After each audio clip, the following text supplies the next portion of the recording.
قرآن مجید کا جو یہ میوزک ہے، قرآن کے الفاظ کا جو حسن ہے، جہاں تک حسن معنوی ہے وہ تو ہر لفظ میں ہے، لیکن یہ حسن ظاہری، حسن صوتی، حسن لفظی، یہ اپنے کلائمیکس پر آپ کو نظر آئے گا سورہ رحمان۔ علم القرآن،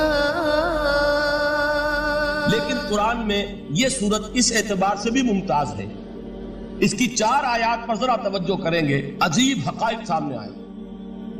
جہاں یہ قرآن مجید کے حسن صوت اور حسن لفظی کی معراج ہے، وہیں اس کی پہلی 4 آیات میں 4 چوٹی کی چیزوں کا ذکر ہے، سب سے اونچی چیزیں۔ پہلی آیت کیا ہے؟ الرحمن، ایک آیت ہو گئی۔ رحمان کیا ہے؟ اللہ کا نام ہے۔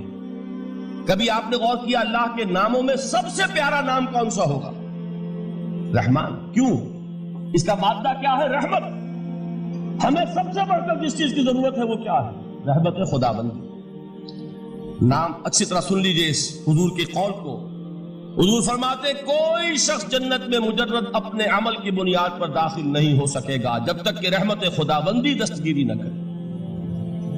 کسی صحابی نے بڑی ہمت اور جرأت کا ثبوت دیا کہ پوچھ لیا کیا حضور آپ بھی؟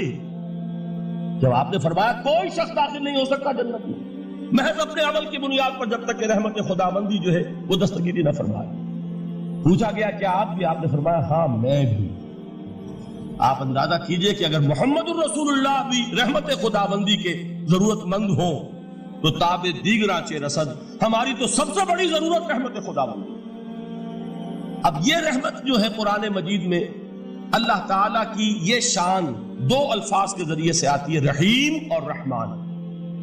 اور کوئی مادہ نہیں ہے جس سے 2 نام بنتے ہوں اللہ کے، لیکن یہ مادہ ہے واحد رحمت کا کہ جس سے رحمان بھی ہے رحیم بھی ہے۔ رحیم صفت مشبہ ہے، رحمت دائم ہو جائے گی، مستقل ہوگی تو رحیم کہیں گے، اور رحمان اس میں رحمت کی ہے وہ شان ہے کہ جیسے ٹھاٹھے مارتا ہوا سمندر ہو، ہیجان کی کیفیت، طوفانی کیفیت، رحمت خداوندی کا طوفانی جوش، وہ ہے رحمان۔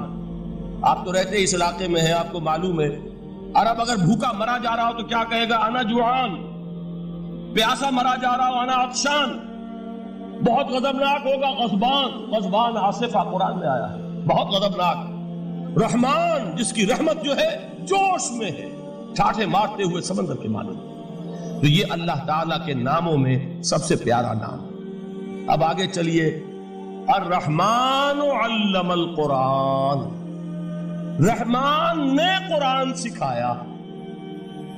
رحمت خداوندی کا سب سے بڑا مظہر، رحمان کی رحمانیت کا سب سے بڑا مظہر قرآن ہے۔ ان میں جو منطقی ربط ہے اس کو سمجھتے جائیے۔ اچھا آپ یہ سوچئے جو علم بھی انسان کو حاصل ہوا وہ کس نے دیا؟ اللہ نے۔ سائنس کا علم کس نے دیا؟ اللہ نے۔ علم آدم الاسماء کلھا، وہ علم الاسماء جو حضرت آدم کو دے دیا گیا تھا ازل میں، یہ اسی کا ظہور ہے، یہ اسی کی ایکسفولیشن ہے جو ہو رہی ہے اور ہوتی رہے گی ابھی۔ اور دوسرے علم ہے وہ کس نے دیا؟ اللہ نے دیا۔ لا یحیطون بشیء من علمہ الا بما شاء، مخلوق میں سے کوئی اللہ کے علم میں سے کسی شے کا احاطہ نہیں کر سکتا مگر وہ جتنا اللہ دینا چاہے۔ لیکن یہ کہ تمام علوم میں چوٹی کا علم قرآن۔ نوٹ کرتے جائیے، اب چوٹی کی چیزیں جمع کیجیے۔ اللہ کے ناموں میں چوٹی کا نام رحمان، اللہ نے جو کچھ انسان کو سکھایا اس میں چوٹی کا علم قرآن۔ خلق الانسان، انسان کو پیدا فرمایا۔ سوال یہ کہ حیوانات کو کس نے پیدا فرمایا؟ آسمان کس نے پیدا کیا؟ زمین کس نے پیدا کی؟ فرشتے کس نے پیدا کیے؟ کیا مطلب خلق الانسان؟ اس کی تمام مخلوقات میں اس کا کلائمیکس، اس کی تخلیق کی معراج، اس کے تخلیق کا نقطہ عروج انسان ہے۔ یہ ہے کہ جو مسجود ملائک بنا ہے۔ وَلَقَدْ كَرَّمْنَا بَنِي آدَمَ وَحَمَلْنَاهُمْ فِي الْبَرِّ وَالْبَحْرِ وَرَزَقْنَاهُمْ مِنَ الطَّيِّبَاتِ وَفَضَّلْنَاهُمْ عَلَى كَثِيرٍ مِّمَّنْ خَلَقْنَا تَفْضِيلًا۔ تو تخلیق میں سب سے اونچی تخلیق انسان کی، علموں میں سب سے اونچا علم قرآن کا، اللہ کے ناموں میں سب سے اونچا نام رحمان۔ اب آئیے چوتھی چیز، علمہ البیان، انسان کو بیان کی صلاحیت عطا فرمائی. کیا اور کوئی صلاحیت عطا نہیں کی؟ بینائی کس نے دی؟ اللہ. اسی طریقے سے سماعت کس نے عطا فرمائی؟ اللہ. کتنی فیکلٹیز ہیں، کتنے ایکسٹرنل آرگنز ہیں سینس کے، کتنے انٹرنل سینسز ہیں جو اللہ نے دیے ہیں. لیکن یہاں بھی سمجھ لیجئے جتنی فیکلٹیز ہیں ہیومن فیکلٹیز، ان میں ٹاپ کی فیکلٹی جو ہے وہ اسپیچ ہے، کلام ہے، بیان ہے. جن لوگوں نے میڈیکل سائنس کا مطالعہ کیا ہے وہ جانتے ہیں کہ یہ برین ہے، ہیومن برین، اس برین میں جو وہ اوپر ایک زرد سا مادہ ہوتا ہے، گرے میٹر، اس کی ایک کوٹنگ ہوتی ہے، یہ ہائیسٹ ایوالوڈ فارم ہے، اور اس میں سب سے بڑا رقبہ جو ہے وہ اسپیچ سینٹر کہلاتا ہے. اسی لیے انسان کو حیوان ناطق کہتے ہیں. حیوان کے اور انسان کے مابین امتیاز قائم کیا گیا، نطق، گویائی، بولنا. اب یہ کیا چیز ہوئی؟ انسان کی صلاحیتوں میں سے سب سے اونچی صلاحیت. 4 آیتیں ہو گئی نا. اللہ کے ناموں میں سب سے چوٹی کا نام رحمان. اس نے جو علوم پیدا کیے ان میں چوٹی کا علم قرآن. اس نے جو مخلوقات پیدا فرمائی ان میں چوٹی کی مخلوق انسان. انسان کو جو صلاحیت اور استعدادات عطا فرمائی ان میں چوٹی کی استعداد بیان. جمع کیجئے نتیجہ کیا نکلے گا؟ وہ نتیجہ ایک حدیث نبوی کی شکل میں سامنے آتا ہے. پہلی حدیث میں نے یہی پڑھی تھی. اس کے راوی کون ہے؟ عثمان ابن عفان. میں حیران ہوتا ہوں وہ قافیہ یہاں بھی موجود ہے. رحمان، قرآن، بیان، انسان، عثمان، عفان. باپ کا نام بھی اسی وزن پر ہے، عثمان ابن عفان. عن عثمان ابن عفان رضی اللہ تعالی عنہ قال قال رسول اللہ صلی اللہ علیہ وسلم. حضرت عثمان شہید مظلوم ذو النورین رضی اللہ تعالی عنہ فرماتے ہیں کہ اللہ کے رسول صلی اللہ علیہ وسلم نے فرمایا خیرکم من تعلم القرآن وعلمہ. تم میں سے بہترین لوگ وہ ہیں جو قرآن سیکھیں اور سکھائیں. قوت بیان جو تمہاری ٹاپ فیکلٹی ہے، اس کا استعمال کسی گھٹیا کام کے لیے نہیں ہونا چاہیے. دیکھیے اردو میں محاورہ ہے کہ توپ سے مکھی نہیں ماری جاتی. توپ بنائی گئی ہے کسی بڑی شے کے لیے، مکھی مارنے کے لیے توپ استعمال نہیں ہوتی. یہ قوت بیان جو ہے، جو ٹاپ موسٹ فیکلٹی ہے ہیومن، جو فیکلٹیز ہیں ان میں سے، اس کا استعمال بھی ٹاپ موسٹ ہونا چاہیے. قرآن کو بیان کرو. وہ جیسے کہ علامہ اقبال نے کہا ہے، بلکہ غالباً ان کے قبر پر آس پاس جو اشعار لکھے ہوئے ان میں سے ایک یہ بھی ہے: اگر یک قطرہ خونداری، اگر مشتے پرے داری، بیا بامن تو آموزم طریق شاہ بازی را. اگر تمہارے اندر ایک قطرہ بھی خون کا ہے اور مٹھی بھر بھی پر اگر اللہ نے دیے ہیں تو میرے پاس آؤ کہ میں تمہیں شاہبازی کے طریقے سکھاؤں. اسی طرح جان لیجئے اگر اللہ نے قوت گویائی عطا فرمائی، اگر اللہ نے تمہیں حیوان ناطق بنایا، اگر اللہ تعالیٰ نے تمہیں یہ صلاحیت عطا فرمائی، اس صلاحیت کا مصرف دنیا کو نہ بناؤ، اس صلاحیت کا مصرف اللہ کے کلام کو پھیلانے پر اس کو صرف کرو. خیرکم من تعلم القرآن وعلمہ. خیر جب لفظ آتا ہے بغیر من کے، ورنہ تو آتا ہے خیر من ہو، تو یہ ہوگی کمپیریٹیو جو ایک ایڈجیکٹیو جو ہوتی ہے، لیکن یہ سپرلیٹیو ڈگری ہے جب بغیر من کے ہوگا. خیرکم، دی بیسٹ امنگسٹ یو، جو تم میں بہترین لوگ ہیں وہ کون ہیں؟ من تعلم القرآن وعلمہ، جو قرآن سیکھیں اور سکھائیں، قرآن پڑھیں اور اسے بیان کریں. آج جان لیجئے سب سے بڑی ضرورت اس بات کی ہے کہ آج کا قرآن پڑھیں.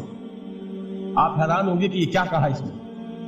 دیکھیے قرآن اترا ہے 1400 برس پہلے، لیکن تا قیامت نوع انسانی کو جتنے مسائل درپیش ہوں گے ان سب کا حل اس میں ہے. البتہ کھودنا پڑے گا، گہرائی میں اترنا ہوگا. ایک قرآن کی سطح ہے، اس سطح نہیں، اس کی گہرائیوں کے اندر غوطہ زنی کرو. قرآن میں ہو غوطہ زن اے مرد مسلمان. اور آج کا قرآن یعنی آج کی ہدایت جو اللہ نے اس میں رکھی ہوئی ہے، ڈگ اٹ آؤٹ، اس کو نکالو اس کے اندر سے. ابھی میں حدیث تو آپ کو سناؤں گا، اس میں یہ تصور آئے گا سامنے اور واضح ہو کر. آج کے انسان کی رہنمائی اس قرآن سے اخذ کر کے انسان تک پہنچاؤ. یہ ہے فریضہ محمد رسول اللہ کی امت کا صلی اللہ علیہ وسلم. آپ نے وہ حدیث سنی تھی کہ بلغوا انی ولو آیۃ. حضور نے خطبہ حجۃ الوداع میں پہلے تو گواہی لی مسلمانوں سے، 1.25 لاکھ کا مجمع جمع تھا. حجۃ الوداع آخری حج. آپ نے اپنے خطبے میں جس کے چند جملے میں سنا چکا ہوں آپ کو ایک جیولز کے حوالے سے، اپنی تعلیمات کے اہم نکات کو بار بار دہرا دہرا کر بیان کیا، ہیمر کیا، اچھی طرح ذہنوں میں اتارا۔ اس کے بعد ایک سوال کیا، الا هل بلغت، لوگوں میں نے پہنچا دیا کہ نہیں؟ اور پورے مجمع نے کہا انا نشهد انک قد بلغت، بلکہ ایک روایت میں الفاظ بڑے پیارے آئے ہیں، انا نشهد انک قد بلغت الرسالۃ وادیت الامانۃ ونصحت الامۃ وکشفت الغمۃ۔ ہاں حضور ہم گواہ ہیں، آپ نے امانت ادا کرنے کا حق ادا کر دیا، رسالت کے فرائض کا حق ادا کر دیا، امت کی خیر خواہی کا حق ادا کر دیا، اور آپ نے گمراہی کے پردوں کو چاک، اندھیروں کو چاک کر دیا۔ 3 مرتبہ حضور نے سوال کیا، 3 مرتبہ جواب دیا۔ پھر آپ نے نگاہ آسمان کی طرف اٹھائی، انگشت شہادت سے 3 مرتبہ اشارہ کیا، اللہم اشہد، اللہم اشہد، اللہم اشہد، اے اللہ تو بھی گواہ رہے، یہ مان رہے ہیں کہ میں نے یہ قرآن ان تک پہنچا دیا۔ یعنی جسے آپ انگریزی میں کہتے ہیں سائی آف ریلیف، کہ ایک بڑا بھاری بوجھ آ پڑا تھا، بڑی ذمہ داری تھی، انا سنلقی علیک قولا ثقیلا، اے محمد ہم آپ پر ایک بڑی بھاری بات ڈالنے والے ہیں۔ اے اللہ گواہ ہے کہ وہ بوجھ میرے کاندھے سے اتر گیا، یہ تسلیم کر رہے ہیں کہ میں نے حق امانت ادا کر دیا، تیری امانت تھی میرے پاس یہ کلام، اللہ کا یہ پیغام انسانوں کے لیے نازل ہوا محمد پر صلی اللہ علیہ وسلم، تو امانت کا بوجھ کس کے بارے گرا، کس کے کاندھے پر ہے؟ حضور کی۔ اگر ادا نہ کرتے، ابھی وہ آپ نے آیت سنی تھی، یا ایھا النبی بلغ ما انزل الیک من ربک فإن لم تفعل فما بلغت رسالتہ، یا ایھا الرسول، اے رسول صلی اللہ علیہ وسلم پہنچا دیجئے جو کچھ نازل کیا گیا ہے آپ پر آپ کے رب کی طرف سے، اور اگر بالفرض آپ نے ایسا نہ کیا تو امانت کا حق ادا نہیں ہوگا، رسالت کا حق ادا نہیں ہوگا۔ حضور نے پہنچا کر گواہی لے کر جیسے کہ ایک اطمینان کا سانس لیا، اللہم اشہد، اللہ تو بھی گواہ رہے۔ اس کے بعد آپ نے فرمایا تھا وہ چھوٹا سا جملہ جو آپ میں سے ہر شخص بآسانی یاد کر کے اٹھ سکتا ہے، فَلْيُبَلِّغِ الشَّاهِدُ الْغَائِبَ، اب پہنچائیں وہ جو یہاں ہیں ان کو جو یہاں نہیں ہیں، اس لیے کہ میری رسالت پوری نوع انسانی کے لیے، وقت فرصت ہے کہاں، کام ابھی باقی ہے، نور توحید کا اتمام ابھی باقی ہے، ابھی تو ہند تک یہ پیغام جانا ہے، چینیوں تک جانا ہے، ابھی یورپ میں اس پیغام کو پہنچنا ہے، دی اذانیں کبھی یورپ کے کلیساؤں میں، کبھی افریقہ کے تپتے ہوئے صحراؤں میں، یہ کون کرے گا؟